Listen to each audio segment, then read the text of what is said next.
ನಾನು ಇವತ್ತು ಮೆಂತ್ಯ ಚಪಾತಿ ಮಾಡ್ತಾ ಇದ್ದೀನಿ. ಮೆಂತ್ಯ ಚಪಾತಿ ಮಾಡೋಕ್ಕೆ ನಾನು ಮೆಂತ್ಯ ಸೊಪ್ಪನ್ನ ಈ ಥರ ತೊಳೆದು ಇಟ್ಕೊಂಡಿದ್ದೀನಿ. ನೀಟಾಗಿ ಸೋಸ್ಕೊಂಡು ಈ ಥರ ತೊಳೆದು ಇಟ್ಕೊಂಡಿದ್ದೀನಿ. ಇದಕ್ಕೆ ನಾನು ಗೋಧಿ ಹಿಟ್ಟು ತೊಗೊಂಡಿದ್ದೀನಿ. ಇದಕ್ಕೆ ಮತ್ತು ಉಪ್ಪು ತೊಗೊಂಡಿದ್ದೀನಿ, ಸ್ವಲ್ಪ ಎಣ್ಣೆ ತೊಗೊಂಡಿದ್ದೀನಿ. ಇವಾಗ ಇದನ್ನು ಕಲಿಸ್ಕೊಳ್ಳೋಣ. ಇವಾಗ ಇದನ್ನು ಹಿಟ್ಟು ಕಲಿಸ್ಕೊಳ್ಳೋಣ.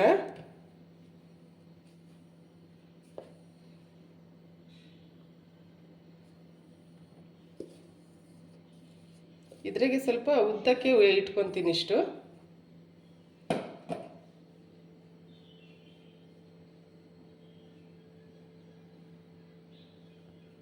ಇದಕ್ಕೆ ಇವಾಗ ಸ್ವಲ್ಪ ಉಪ್ಪು ಹಾಕ್ಕೊಳ್ಳೋಣ.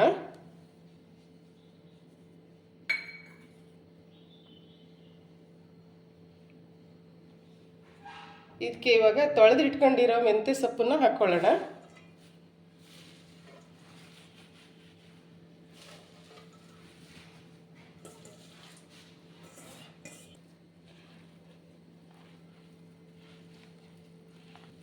ಇವಾಗ ಇದು ಈ ಥರ ಆಗಿದೆ. ಇದರ ನೀರಿನಂಶ ಇಷ್ಟು ಆಗಿದೆ.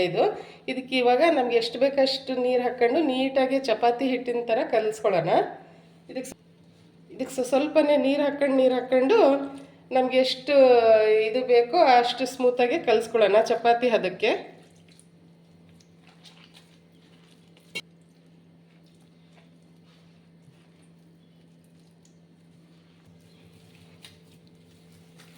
ಈ ಥರ ನೀಟಾಗಿ ನಾದ್ಕೊಳ್ರಿ. ಈ ಥರ ನೀಟಾಗಿ ಮಿಕ್ಸ್ ಮಾಡ್ಕೊಳ್ರಿ. ಈ ಥರ ನಾದ್ಕೊಂಡು ನೀಟಾಗಿ ಕಲಿಸ್ಕೊಂಡಿದ್ದೀನಿ. ಇವಾಗ ಇದಕ್ಕೆ ಎಣ್ಣೆ ಹಾಕ್ಕೊಳ್ಳೋಣ. ಸ್ವಲ್ಪನೇ ಎಣ್ಣೆ ಹಾಕಿ ನೀಟಾಗಿ ಸ್ಮೂತಾಗಿ ಮಾಡ್ಕೊಳ್ಳೋಣ. ಎಣ್ಣೆ ಹಾಕ್ಕೊಳ್ಳೋಣ. ಸ್ವಲ್ಪನೇ ಎಣ್ಣೆ ಹಾಕ್ಕೊಂಡು ನೀಟಾಗಿ ನಾದ್ಕೊಳ್ಳೋಣ. ಇದನ್ನು ಚೆನ್ನಾಗಿ ಸ್ಮೂತಾಗಿ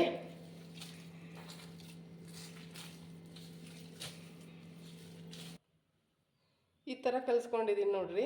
ಹಿಟ್ಟು ರೆಡಿಯಾಗಿದೆ. ಇವಾಗ ಉಳ್ಳಿ ಮಾಡಿಕೊಂಡು ಚಪಾತಿ ಮಾಡೋಣ. ಇವಾಗ ಈ ಥರ ಒಂದು ಉಳ್ಳಿ ಮಾಡ್ಕೊಂಡಿದ್ದೀನಿ. ಇದನ್ನು ಇವಾಗ ಉತ್ಕೊಳ್ಳೋಣ. ನಾನು ಹಿಟ್ಟು ಹಚ್ಕೊಂಡು ಉತ್ತೀನಿ.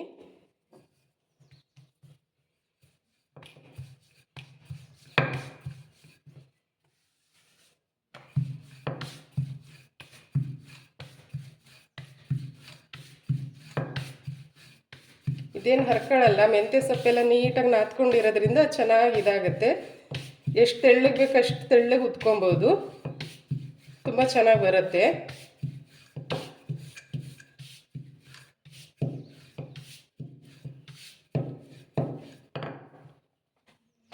ಜಾಸ್ತಿ ಹಿಟ್ಟು ಹಾಕೊಳ್ಳೋದೇನು ಬೇಡ.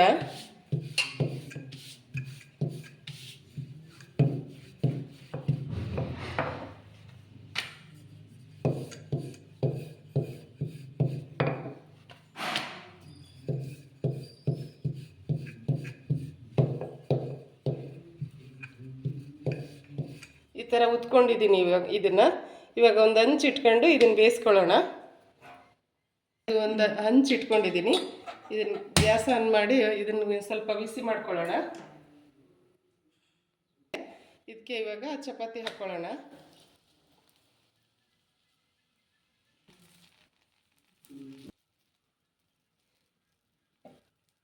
ಇವಾಗ ಇದು ಉಲ್ಟಾ ಮಾಡ್ಕೊಳ್ಳೋಣ.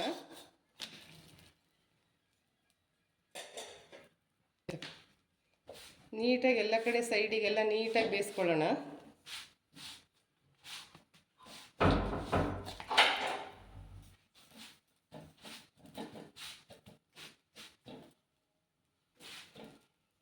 ಇವಾಗ ಇದು ಕಲರ್ ಬರ್ತಾ ಇದೆ. ಇದಕ್ಕೆ ಇವಾಗ ಎಣ್ಣೆ ಹಾಕ್ಕೊಳ್ಳೋಣ.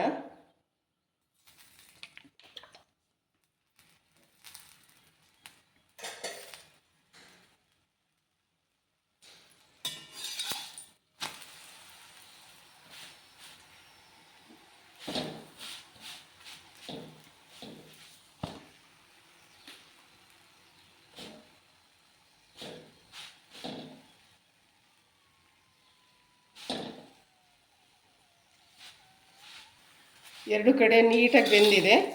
ಇದಿಷ್ಟು ಸಾಕು. ಇವಾಗ ತೆಗೆಯೋಣ. ಮೆಂತ್ಯ ಚಪಾತಿ ರೆಡಿಯಾಗಿದೆ.